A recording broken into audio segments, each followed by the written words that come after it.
네, 안녕하세요. 예, 오늘은 파시즘에 대해서 얘기를 좀 해보려고 합니다. 여러분들은 지금 우리 나라에서 지금 일어나고 있는 그 내란 사태하고 그 후에 이제 지금 법원 습격 사건하고 이거를 어떻게 해석하냐에 대해서 어, 굉장히 혼란이 일어날 수 있을 것 같습니다. 네, 근데 이제 많은 뭐 정치 평론가들이나 이제 뭐 언론에서는 이 문제가 왜 발생했는지에 대해서 분명한 어떤 역사적 배경이라든지 이런 거에 대해서 잘 모르는 것 같아요. 이건 분명히 파시즘의 등장입니다. 그렇게 생각 안 하고 단순히 어떤 한 뭐 대통령이나 극우 세력의 뭐 난동이다 이렇게 생각하면 이 거대한 그 파시즘의 흐름을 이해할 수 없고, 그 다음에 지금 이 사태가 끝나고 나서 더 심각한 사태가 일어날 수 있다는 거를 이해를 못할 겁니다. 이 지금 한국 사회에서 일어나고 있는 이 파시즘의 흐름은 굉장히 오래된 것이고요. 그리고 단순히 지금 뭐 대통령을 탄핵한다고 해서 끝날 수 있는 문제가 절대 아닙니다.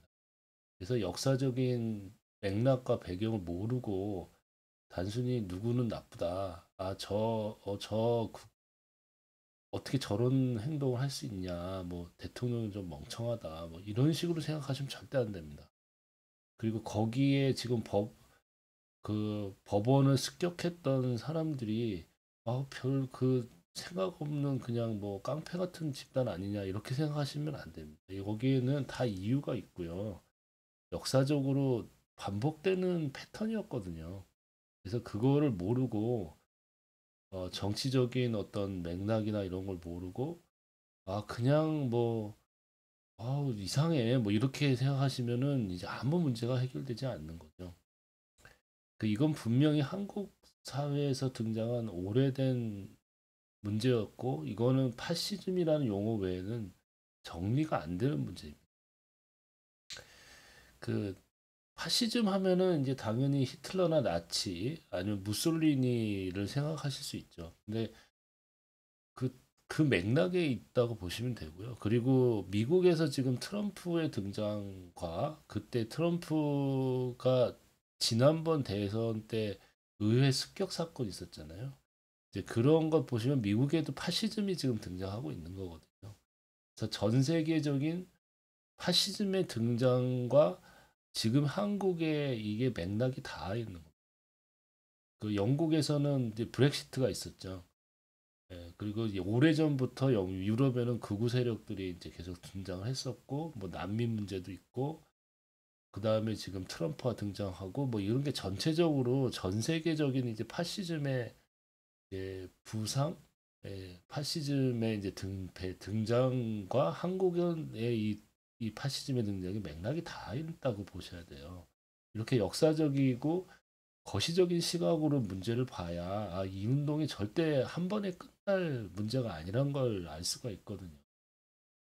그렇게 생각해야지 이게 누구 특정 어떤 대통령이나 특정 어떤 세력들의 좀 이상한 세력에 그냥 들어왔으니까 우리가 그 다시 이제 대통령을 새로 뽑고 탄핵만 하면 끝나지 않겠냐 이렇게 해서 해결될 문제가 아니라는 거예요. 그렇게 했으면 왜 지난번에 이명박 박근혜를 감옥에 보내고 박근혜 대통령을 탄핵을 했을 때 왜 문제가 깔끔하게 정리가 안 됐습니까? 그런 식으로 해결될 문제가 절대 아니라는 거예요. 그래서 파시즘이 무엇인가에 대해서 다시 생각을 해봐야 됩니다. 파시즘이라고 하면 설마 한국이 어떻게 히틀러나 나치 같은 그런 것이 등장할 수 있냐 하지만 한국은 더 심했습니다. 그 당시 1950년대를 생각해 보시고 그다음에 박정희 시대 생각해 보시면 나치보다 더 했어요. 나치는 유대인들을 학살했지만 그 박정희 대통령 이승만 시대에는 자국인들을 학살했습니다. 그 나치보다 더 심한 거예요. 근데 그게 나쁘다고 얘기를 드리거나 그게 그거 욕하는 게 아니라 왜 그렇게 될 수밖에 없었냐. 그런 걸 맥락을 이해하고 그런 메커니즘을 이해해야지. 이거를 단순히 좋다, 나쁘다, 이상하다, 뭐 하든 그런 문제로 이해하면은 아무런 문제가 해결되지 않습니다. 그래서 분명한 거는 지금 한국에는 명확하게 파시즘이 이제 등장했다. 그리고 파시즘이 자기의 목소리를 내고 드디어 이제 그 등장을 해서 한 번은 실패했지만 이제 두 번째 다시 새로운 파시즘이 계속 이제 장기적 흐름으로 나타날 것이다. 네. 파시즘은 파시즘에 대해서는 사람들이 이제 여러 가지 정의를 합니다. 제가 이제 가지고 산 책도 있는데 케빈 패스모어가 쓴 파시즘이라는 책도 있었고 저도 오래전부터 이제 파시즘이라는 책을 봤는데 그 학자들 사이에서도 파시즘에 대한 정의를 못 해요. 이제 그거는 뭐 파시즘을 마크시즘이나 아니면 여러 가지 정치적인 정의를 해보려고 하지만 파시즘은 그렇게 정의될 수 있는 문제가 아니거든요. 그래서 케빈 패스모어가 쓴 파시즘이라는 책에서도 파시즘이 굉장히 모순적인 운동이고 정의가 안 된다고 얘기를 합니다. 그거는 이제 제 생각에는 학자들이 이제 자기의 어떤 학문적인 틀에서 파시즘을 성격 규정을 해보려고 하니까 이게 사실 그렇게 해결될 수 있는 문제가 아니거든요. 네. 그래서 이제 파시즘에 대해서 사실은 판단을 좀 잘못하고 있는 면도 있습니다. 많은 이제 파시즘 관련된 책을 보면 역사적인 등장 맥락에서 성격 규정을 보고 성격 규정을 하려고 하면 잘 안 돼요. 그 이유를 설명을 드리겠습니다. 일단 파시즘은 항상 불안정한 사회에서 정치적이나 경제적으로 불안정한 사회에서 등장을 합니다. 두 번째는 파시즘은 인플레이션과 관련이 있습니다. 네, 뜻밖의 얘기죠. 파시즘은 항상 보면 인플레이션과 경기 침체 같은 경제적인 그 성장이 하락하는 사회에서 등장을 하게 되어 있습니다. 지금 지금 파시즘 우리 사회에서 좀 법원 습격 상가 이제 이런 내란 사태가 등장한 배경에도 지금 우리가 그 새 대통령 윤석열 대통령 등장한 요 정치 체제에서 인플레이션 문제가 있었고 문재인 대통령 때 집값 폭등이 있었던 그 사태와 연관이 있습니다. 항상 경기 침체와 인플레이션이 심화될 때 사람들은 불만을 갖게 되고 그게 일종의 대중운동으로 발전하게 됩니다. 그다음에 파시즘의 또 다른 그 조금 더 이제 설명을 드리면 우리가 이제 파시즘이라고 볼 수는 없지만 1970년대 말에 지금 부마 사태가 있었고 그다음에 이제 박정희 대통령이 암살되고 그다음 굉장한 경제 혼란이 있었고 그다음에 전단이 등장했잖아요. 이제 그때도 잘 보시면 79년 당시에 인플레이션이 굉장히 심했어요.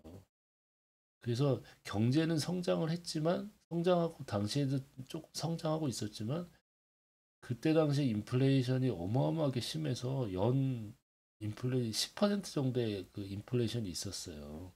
그래서 사람들의 불만이 아주 극도에 달했고 그게 사실은 이제 불을 붙인 거라고 볼 수 있죠. 그래서 부마 사태도 있었고 그 다음에 이 경제가 유지될 수 당시에 그런 식의 인위적으로 이제 뭐 수출 지향적인 방법으로 해서 경제가 더 이상 버텨낼 수가 없는 상황이었어요. 그 다음에 2차 오일 쇼크도 있었고 뭐 이런 여러 가지 문제에다가 이제 뭐 그때 당시 카터 대통령하고 박정희 대통령하고 사이도 너무 안 좋았고 뭐 경제가 더 이상 박정희식에 밀어붙이는 식으로 성장 못하는 할 수 없다는 걸 누구나 감지를 좀 하고 있었던 상황이었고요. 그리고 이제 그때 당시를 보시면 율산인가 하는 그 대기업이 있었어요. 청년 20대 청년이 만든 그 대기업이 있었는데 그게 망했습니다. 그때 대기업 파산했어요. 뭐 무슨 인위적으로 박정희가 미워해서 했다는데 그게 아니라 그렇게 해서 성공할 수 없는 상황이었죠. 예, 그래서 그게 징조였습니다. 그래서 하여튼 그런 사회였기 그때 79년 당시에 그랬고요. 그래서 그게 이제 부마 사태로 이어지고 그 다음에 박정희 대통령이 암살되고 그 다음에 이제 전두환이 등장하고 했던 배경이 된 거죠. 그리고 그때 당시 보시면 79년에서 80년으로 넘어가서 광주 사태 일어날 때 경기가 갑자기 그 연 마이너스 7% 성장으로 돌아섭니다. 7%인가 하여튼 그래요. 근데 그게 단순히 그 군부 쿠데타가 일어났다고 해서 그 인플레 갑자기 경기가 마이너스 7%로 확 빠질 리가 없잖아요. 그만큼 79년 당시에는 경제가 더 이상 그 유지가 안 되는 그런 시스템이었다는 거예요. 그래서 가만히 냅뒀어도 80년대에 딱 80년으로 들어오면서 경기가 쭉 이제 하락할 수밖에 없는 상황이었다는 거죠. 그런 불안정한 사회가 항상 뭔가 배경이 됩니다. 그게 이제 배경이 돼서 이제 일종의 쿠데타가 그 전두환 쿠데타가 일어났다고 저는 생각하는데요. 지금도 마찬가지로 이제 인플레이션이 굉장히 심하잖아요. 이제 그게 지금 이제 일어난 어떤 흐름의 어떤 그 사건들의 배경이 된다고 보셔야 됩니다. 항상 이제 경제 문제와 연관이 있고요. 그다음에 이제 파시즘에 대해서 상당히 이제 학자들조차 헷갈려 하는데 왜냐하면 이게 뭐 일종의 이제 뒤에도 보시겠지만 나치의 이념이 이제 국가 사회주의거든요. 강력한 국가와 사회주의가 어떻게 결합을 합니까? 말도 안 되는 얘기인데 그게 이제 파시즘의 특징이거든요. 이 학자들은 파시즘이 이념이라는 게 전혀 없다는 걸 이해를 못해요. 파시즘은 오로지 대중 동원만을 목표로 합니다. 거기에는 어떤 이념도 없어요. 오직 할 수 있는 모든 종류의 군중을 다 끌어들이는 게 파시즘의 특징입니다. 그렇게 해서 하나의 정치 세력을 만들고 싶다는 것 이상의 어떤 것도 없어요. 오직 대중 동원만을 목표로 하는 정치 운동이 파시즘입니다. 그래서 거기에는 어떤 이념도 지향점도 없고 그래서 필요하면 공산주의도 할 수 있고 필요하면 예를 들어서 강력한 예를 들어서 옛날에 왕권 정치 왕조 정치나 뭐 이렇게 그런 것도 끌어들이고 보수 세력도 끌어들이고 온갖 세력들을 다 끌어들여서 하나의 거대한 군중을 동원하겠다. 이것만이 목표인 게 파시즘이다. 이렇게 보셔야지. 여기엔 지향점이 없기 때문에 헷갈리는 거예요, 학자들이 보면. 이럴 때가 저랬다가 뭐 사회주의를 얘기하는 것 같다가 뭐 노동자들의 노동계급을 지원하고 뭐 그걸 정치 세력을 삼는 것 같다가 가장 보수적인 또 세력들과 결합하기도 하고 막 이러거든요.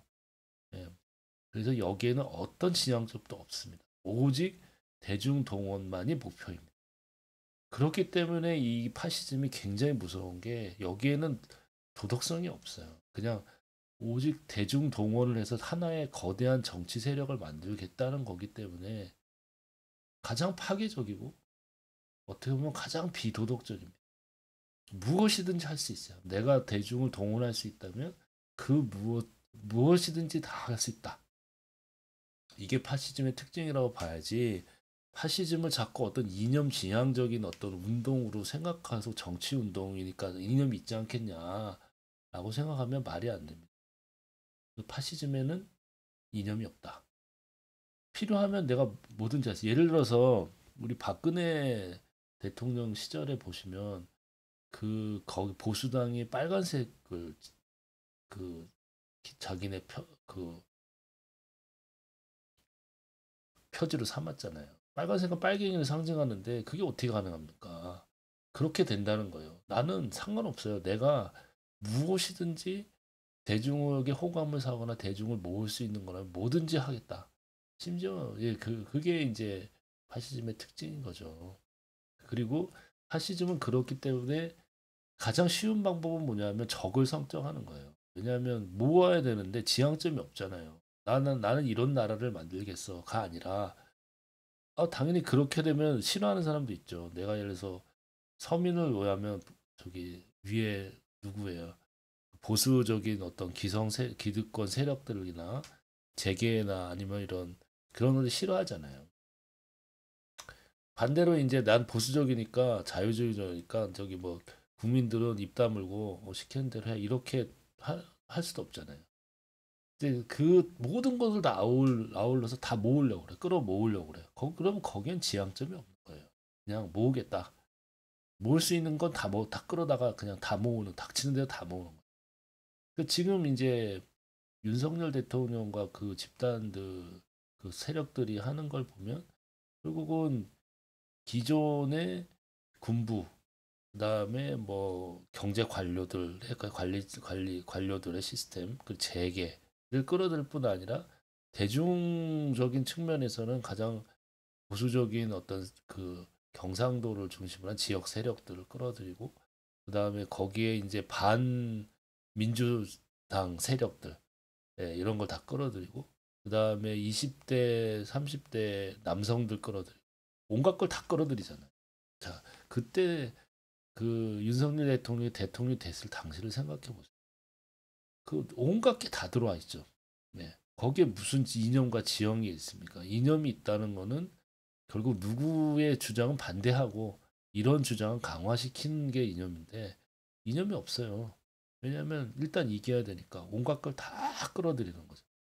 그러니까 이제 남성들이 당시 이제 페미니즘을 싫어한다 이러고 반중국 그래 그래 반중국 그다음에 반페미 뭐 끌어들이고 그다음에 당연히 경상도 붙고 그다음에 이제 관료들은 당연히 이제 보수적이니까 또 관료들 세력도 끌어들이고 그다음에 거기에 반민주당 해가지고 끌어들이고 그다음에 뭐 일단은 누군가를 반대해야 되니까 이제 원전도 이제 끌어들인 거죠. 거기에 무슨 그 사람들이 원전을 통해서 우리가 뭘 하겠다는 어떤 그런 게 있습니까? 그냥 하는 말이죠. 이런 게 파시즘의 특징입니다. 뭐 다른 데도 그러지 않냐, 뭐 정치가 안 그러지 않은 게 어딨냐라고 하지만 여기는 오직 대중 동원만을 목표로 합니다. 그런데 거기서 더 나아가서 어떤 이념도 도덕성도 없어요. 그냥 모으는 게 목적이니까 그 다음부터 한 단계 더 나아갑니다. 뭐 예를 들어서 민주당도 모을 수 있고 그다음에 미국의 민주당이나 미국의 공화당도 할 수 있죠. 그렇지만 거기에는 넘어서는 안 되는 선이 있잖아요. 근데 대중을 모을 수 있다면 무엇이든지 하겠다는 하고 거기서 일종의 넘어서는 안 되는 선을 딱 한 단계 넘어서는 순간 그다음 파시즘이 됩니다. 예를 들어 나치 같으면은 반유대를 표명했잖아요. 말이 안 되는 거잖아요. 그죠? 거기 사는 모든 사람들이 국가의 하나의 사회인데 딱 누구는 점을 찍어가지고 넌 나가 이런 거 얼마나 비독적이에요. 그런 상관없어요. 일단 나는 그 반유대를 표명함으로 해서 생기는 대중을 모으겠다.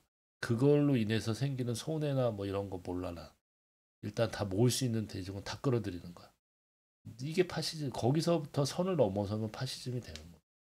지금 딱 그 지금 우리나라에 등장한 이런 것들을 보세요. 보면 그런 특징이 분명히 드러나죠. 뭐 예를 들어서 뭐 문재인 대통령 때 시절부터 보면 반중국 정서가 등장을 했습니다. 근데 이제 노골적으로 이제 그걸 드러내는 게 윤석열 대통령인데 잘 생각해 보시면 우리가 반중국을 해서 얻는 게 아무것도 없어요. 근데 하잖아요. 그 왜 그럴까요?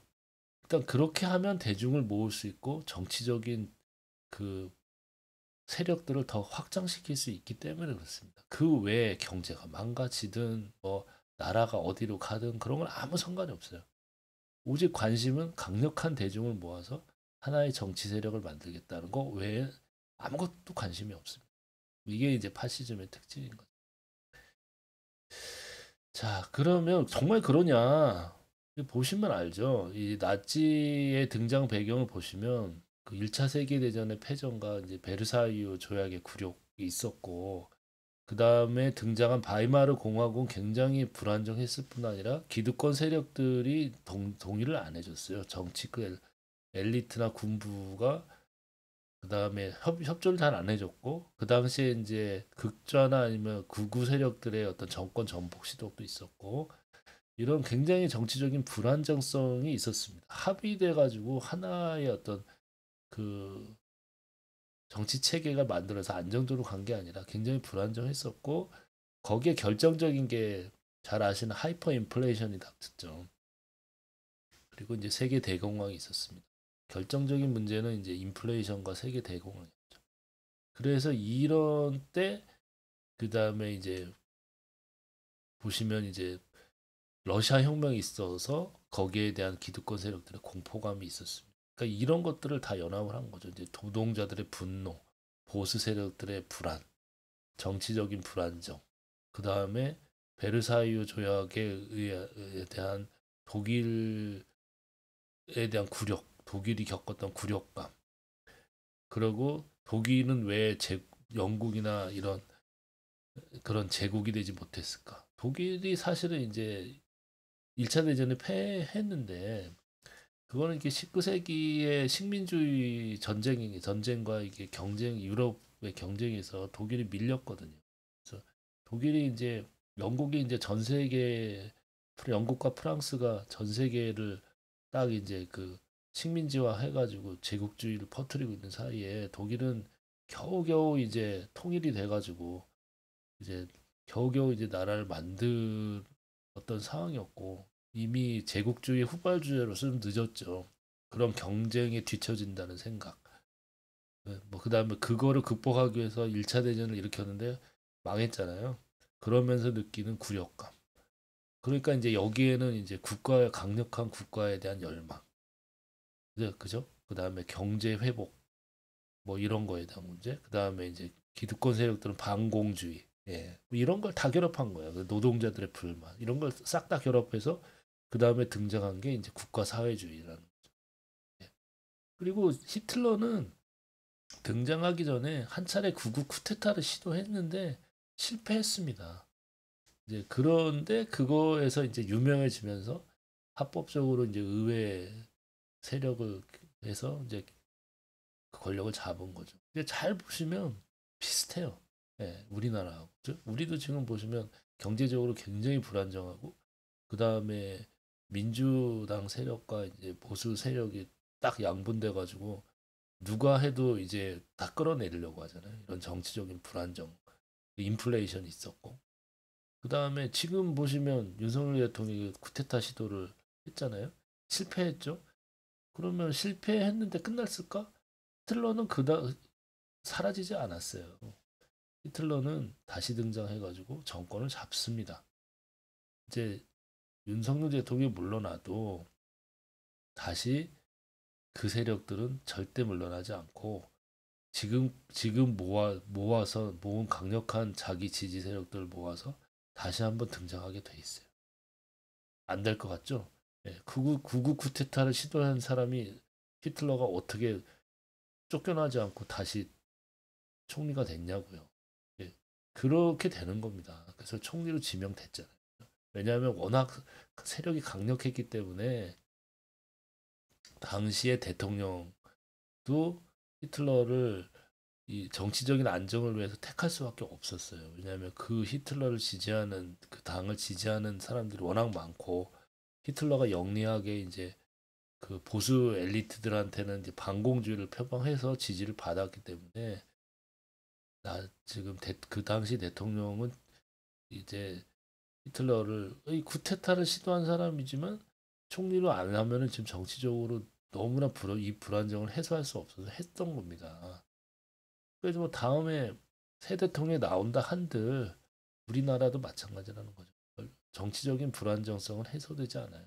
서로 끌어내리려고 또 다시 그 정치 싸움이 벌어질 것이고 그리고 이제 이 그 내란 세력들은 점점 더 커져서 더 강력한 정치 집단이 될 게 틀림없습니다. 네. 그렇게 된 거예요. 네. 다 여기 보시죠. 똑같아요. 합법적으로 집권을 했습니다. 그죠? 합법적으로 집권했어요. 그래서 이렇게 되는 거죠. 그리고 국가 사회주의라는 말도 안 되는 걸, 그러니까 강경 보수와 그다음에 사회주의를 결합시킨다. 말도 안 되는 얘기인데 온갖 걸 다 끌어들이는 거예요. 거기에 그리고 나치는 적으로 그 공산주의와 유대인, 그다음에 여러 가지 슬라브 민족, 집시 이런 것들을 얘들 적으로 삼은 거죠. 확실한 적을 세웁니다. 왜냐하면 군중 덩어리에서 가장 좋은 거는 자기는 무엇 하겠다가 아니라 누구는 안 된다가 가장 좋은 거예요. 왜냐하면 그러면 안 된다는 사람 다 모여. 이러면 되잖아요. 여기에는 보수 세력, 기득권 세력, 언론, 그 다음에 뭐 지금 뭐 누구를 싫어하는 사람 다 모여. 이러면 다 모일 수 있잖아요. 그 대중을 동원하는데 가장 좋은 방법은 누구는 안 된다. 지금 딱 보세요. 지금은 일단 뭐 이재명은 안 된다잖아요. 이제 그걸로 모으려는 거예요. 딱 파시즘이 하는 일하고 지금 다 똑같습니다. 완전히 똑같아요. 파시즘도 누구는 안 된다로 모으는데 그 안에는 알맹이가 없는 거죠. 뭐든지 다 들어오니까. 하여튼 근데 빠져나가지 못해요. 누구가 싫기 때문에 서로 내부에서 총질을 못해요. 왜냐면 쟤는 안 되니까. 저 집단이 잡으면 안 되니까 우리는 하나로 뭉쳐야 돼. 이제 그렇게 되는 거죠. 그래서 딱 지금 우리 사회가 가르고 있는 방향이 파시즘이 가고 있는 길을 그대로 가고 있다라고 보셔야 되고, 두 번째 보시면 그렇게 해서 지금 보세요. 예. 이거를 무시하죠. 예. 독재 체제로 가잖아요. 왜냐하면 누가 적이고 누가 우리 사회를 흔들고 있기 때문에 이 적에 대응하기 위해서는 우리는 뭉쳐야 되고 모든 정치 이념 같은 거는 필요 없다. 지금도 의회 민주주의를 무시하잖아요. 그게 왜 될 수 있냐? 일단은 친중 세력 안 되고, 그 다음에 좌파 세력 안 되고, 그 다음에 뭐 민주당으로 대표되는 이재명은 절대 안 되기 때문에, 그것이 합법적으로 예를 들어서 뭐 탄핵을 하건 말건 그건 중요한 거 아니다. 이렇게 생각하잖아요. 그게 파시즘이에요. 뭐 무슨 학문적으로 파시즘을 정의하고 말건 파시즘은 이런 식의 메커니즘으로 돌아가는 겁니다. 그 뒤에 보시면 예. 자, 그 보시면 딱 비슷하죠. 네. 그래서 제가 이제 사실 드리고 싶은 말씀은 파시즘은 일종의 대중동원, 대중운동인데 어떤 특정한 지향점을 향해서 움직이는 대중운동이라기보다는 그냥 대중을 모아서 하나의 강력한 정치 세력을 만들고 싶다.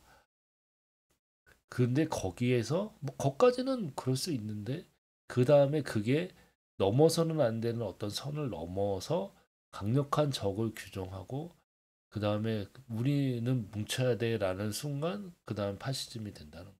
지금 근데 그게 한국 사회에서는 지금만 아니고 이미 1904 우리가 해방 이후부터 그런 파시즘적 성격을 갖고 있었습니다. 우리는 강력한 반공주의를 표방했잖아요. 반공이 국시라며. 예? 어떻게 나 어떤 걸 반대하는 게 국시가 될 수 있어요. 그러니까 파시즘적 성격을 한국은 원래도 갖고 있었어요. 그러니까 일종의 그 우리가 살고 있는 이 땅 자체가 파시즘화 돼 있는 어떤 토대가 있었던 거예요, 처음부터. 그리고 그게 자연스럽게 어떤 그 경제가 하락하고 그다음에 인플레이션이 올라가고 집값이 올라가고 하면서 자연스럽게 이 파시즘이 나올 수밖에 없는 어떤 환경이 이미 돼 있었어요. 그러니까 지금은 빨갱이 때려잡기는 얘기는 안 하지만 말만 바뀌지 똑같지 않습니까? 지금도 누구는 안 돼. 예, 예. 이재명은 안 돼. 뭐 민주당은 안 돼. 뭐 이런 걸로 해가지고 다 모여 이거잖아요. 그 다음에 때려잡기를 하죠. 합리적으로 당신의 주장이 이상해요가 아니라 저 인간은 안 돼. 저 당은 안 돼. 어, 저 세력은 안 돼. 무조건 끌어내려야 돼. 이렇게 되잖아요. 돌아가는 메커니즘이. 저 주장에는 한계가 있습니다. 당신들 민주당이 주장하는 거에는 그 어떤 그 모순점이 있고요. 그런 정책적인 거에는 항상 문제가 있습니다라고 끝나는 게 아니잖아요. 지금 그 보수당에서 민주당이나 아니면은 그 우리가 생각하는 소위 좌파 세력들을 공격할 때 어떻게 하나 잘 보세요. 어떤 정책을 갖고 비난하는 게 아닙니다. 잘 보시면 쟤들은 안 돼요, 무조건. 쟤들은 안 돼. 어, 쟤들은 빨갱이야. 의심, 저 간첩일 수도 있어. 북한하고 내통하는 걸 수도 있고, 중국하고 내통하는 걸 수도 있어. 쟤들은 악마야. 그러니까 우리는 다 모여서 쟤네들을 몰아내야 돼. 이렇게 돌아가지. 아, 저게 예를 들어서 좌파의 정책은 뭘까? 뭐 예를 들어서 그런 정책은 경제적으로는 어디에 가까울까? 경제학에서의 약간 좌파적인 그 경제학 이론은 뭐지? 뭐 예를 들어서 우리가 노벨 경제학상을 받은 경제학자들 중에도 좌파적인 그 얘기를 하는 사람도 있어요. 그 이론도 있고. 근데 그런 거 얘기 안 하잖아요. 좌파는 안 돼. 좌파는 무조건 틀린 거야. 넌 좌파. 좌파는 틀리고 우린 맞아. 이런 식의 흑백 논리로 가지 않습니까? 그리고 그게 대중을 동원하기 가장 쉽죠. 어떤 사람이 경제학 얘기를 할 때 경제학에는 보수적인 이론과 좌파적인 이론이 같이 혼합돼 있거든요, 원래 경제학 이론에는. 지금 자본주의 경제학이라고 해서 그 안에 극우적이거나 우파적인 어떤 이론들만 있는 게 아니에요. 거기에는 좌파가 봤을 때는 이거는 완전 사회주의인데 하는 이론도 있고 반대로 이거는 좀 무파에 가까운 이론이군 하는 게 혼합돼 있는 거지. 경제학 이론 자체에 무슨 이념이 있습니까? 근데 이제 선전하는 사람들은 무조건 저기 자본주의는 우파야. 그리고 솔직히 민주당이 무슨 좌파예요. 그죠? 예. 그런데 이제 쟤네는 안 돼. 쟤네는 무조건 틀린 거야. 뭐 이런 식으로 가잖아요. 예. 그러니까 거기까지는 좋아요. 근데 거기서 넌 때려잡아 죽여야 될 놈. 넌 나가야 돼. 너는 이 사회에 존재하면 안 돼. 이런 식으로 가지 않습니까? 그게 이제 1940년대 그 우리 나라가 그 한국이란 대한민국이라는 나라로 등장하면서 처음 시도되는 빨갱이 때려잡기에서부터 시작된 거고 그게 잘 먹혔어요. 근데 그게 지금까지 계속 이어져 온 거고 그 토대에서 지금 이제 이런 이상한 사건들이 등장한 거라고 보셔야 되는 거예요. 그래서 지금은 일종의 파시즘으로 우리가 가고 있다. 그러면 어떻게 될 거냐? 이렇게 되겠죠. 예, 이렇게 되는 거죠. 예, 이렇게 되는 겁니다. 그래서 결국은 지금은 윤석열이라는 사람이 이제 물러났지만 그 다음엔 더 강력하고 더 똘끼가 충만한 예, 그러면서 더 음험하고 겉보기에는 뭐 합리적인 것 같지만 전혀 그렇지 않으면서 나중에 자기들이 집권해서 막 의석이 막 190석 막 보수가 190석이 됐다. 그 순간에 다시 한번 쿠데타를 시도할 겁니다. 합리적으로 한 다음에 또 무조건 이제 그 다음부터 자기네들이 이제 힘이 있다 하는 순간 다 끌어낼 거예요. 그 다음에 이럴 수도 있죠. 예, 그 다음에 이럴 수도 있습니다. 예, 제가 제일 두려워하는 거는 한국에는 빨갱이 때려잡기 전통이 있는데 단순히 반대가 아니라 학살이라는 전통이 있어요. 고문, 학살 이런 전통이 있어요. 그게 다시 등장하지 않으려는 법이 없습니다. 사람이 어떻게 그럴 수 있냐? 우리는 21세기 살 적 있지 않냐? 하지만 인간은 자기가 그동안에 잘 쓰던 행동 메커니즘을 그대로 따라합니다. 그게 거기에 대한 숙고 같은 게 없어요.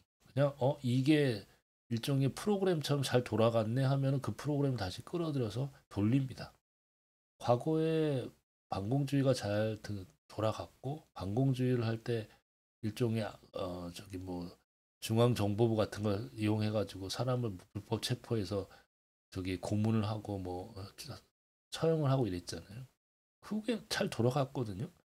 안 써먹을 이유가 없는 거죠. 안 될 것 같죠? 네, 돌아갑니다. 그럼 당시에 독일처럼 유럽의 지성인들이고 똑똑한 칸트가 나왔던 칸트와 헤겔이 나왔던 그 지성의 나라 독일에서 어떻게 반유대주의가 나올 수 있었겠습니까? 근데 그거는 그 메커니즘이 먹힌다는 거죠. 먹히면 하는 거예요. 네, 그런 거지. 거기에 무슨 숙고와 그 다음에 이제 도덕적으로 이건 도덕적으로 넘으면 안 되는 선야가 어디 있습니까? 일단 대중이 모이기 시작하면 강력한 정치 세력이 등장하기 시작하면 그부터 뭐든지 할 수 있기 때문에 그다음부터 무슨 일이 일어날지 몰라요. 여기 제가 계속 얘기했지만 파시즘의 특징은 비도덕성입니다. 그거 없어요. 가장 파괴적이고 가장 비도덕적인 그리고 이념이 없는 정치 운동이 파시즘이거든요. 그럼 공산주의는 어떠냐? 공산주의는 이념이 있죠. 그게 맞든 틀리든 공산주의에는 분명한 이념과 목표가 있습니다. 그렇기 때문에 그거는 파시즘하고 비교할 수가 없어요. 좋다 나쁘다의 문제가 아니라 이념 지향적인 운동이에요. 그거는 예를 들어 스탈린이 했다 하더라도 거기에는 공산주의의 사회를 만들겠다는 그런 게 있었어요. 근데 여기엔 그런 게 없습니다. 뭐든지 하는 거예요. 무슨 사회를 만들고 싶은 마음도 없어요. 그냥 하나의 정치 세력을 모아서 가장 강력한 정치 세력을 만들고 싶다는 그 순수한 대중을 목표로 하는 게 파시즘입니다. 지금 트럼프도 잘 보시면 뭐 어떻게 트럼프 같은 재벌이 어 저기 노동자 뭐 아니면은 저기 미국의 무슨 뭐 국민들을 뭐 위하는 척 하잖아요. 그게 다 파시즘의 특징이죠. 그죠? 그래서 이제 국제 무역이나 메커니즘 어떤 그 표준을 잘 깔아 뭉개잖아요. 예. 그러면서도 필요하면 저 사람은 이제 언제든지 자기가 필요하면 또 중국과 또 러시아하고도 손을 잡을 수 있고, 그죠? 그런 게 없는 거예요. 일단 뭐 자기가 대중들에게 지지를 받을 수만 있다면 무엇이든지 할 수 있잖아요. 트럼프 같은 경우. 트럼프 사업가라며. 그게 파시즘의 특징이거든요. 그 만약에 이제 자기가 잘 안 된다. 그럼 또 적을 만들고 그다음에 그 적을 갖다가 강력하게 이제 찍어 누르는. 이게 파시즘의 특징이죠. 그래서 가장 무시무시한 어떤 그 역사상 가장 무시무시한 어떤 정치 운동이라고 볼 수가 있는데 이제 지금이 굉장히 그 위험한 시기이고 그다음에 이걸 단순히 이제 탄핵이 되고 대통령이 새로 들어온다고 그래서 해결되지 않을 아주 장기적인 문제인 것만은 분명하다라는 건 그게 오늘 말씀드리고자 하는 거고요. 그러면 우리가 이 문제를 해결할 수 있냐? 제 생각에는 없습니다. 네. 왜냐하면 미국은 안 그럴 수 있어요. 미국은 자기네가 가지고 있는 분명한 이념 지향성이 있어요. 미국은 예를 들어서 뭐 자기네에 대한 자부심이 있죠. 자기가 역사상 인류 역사상 처음 등장한 완전한 어떤 그 민주주의 시스템, 완전한 공화정을 처음부터 지향했었고 그 다음에 이제 유럽에서 넘어와서 자기가 신대륙에서 완전히 새롭게 나라를 건설해서 성공했다는 자부심이 있어요. 그렇기 때문에 걔들은 제 생각에 80으로 간다 해도 그렇게 막 갈 수는 없는 나라거든요. 그리고 자기들이 2차 대전에서 그 파시즘과 그 전쟁을 해가지고 이긴 나라잖아요. 그렇기 때문에 그 나라가 나치처럼 그렇게 갈 수는 없습니다. 네. 자기들의 이념이 있어요. 근데 한국은 이념이 없는 나라입니다. 네. 한국은 잘 보세요. 한국에 어떤 이념이 있죠? 네. 한국이 과연 미국처럼 그 전 세계를 주도하고 한국의 어떤 우리는 이런 나라를 만들어서 전 세계에서 가장 멋진 나라를 만들 거라는 게 있습니까? 한국은 그냥 미국이 시키는 대로 미국이 원하는 대로 그냥 살면 그럭저럭 살 수 있어라는 것뿐이지 한국에 무슨 우리는 앞으로 기후 위기가 닥치니까 우리는 다른 나라가 안 하는 이런 멋진 나라를 우리가 처음부터 제도를 만들어서 가보자는 게 있어요? 근데 절대 없죠. 그래서 거기에다가 한국은 이 반공주의라는 강력한 이념이 있는 거예요. 이념이라기보다는 그 어떤 정치 운동이 있는 거죠. 누구는 안 돼를 가지고 만든 나라잖아요. 잘 생각해 보세요. 누구가 안 되기 때문에 만들어진 나라잖아요. 이게 가장 위험한 겁니다. 예. 그리고 거기에다가 경제가 계속 성장하고 경제가 성장하면 이런 문제가 묻힙니다. 근데 이제 경제가 하락하는 순간 이제 빨가벗 벗은 것처럼 그동안에 숨어 있어서 보이지 않던 문제들이 다 드러나는 거예요. 이제 한국의 가장 큰 문제는 반공주의예요.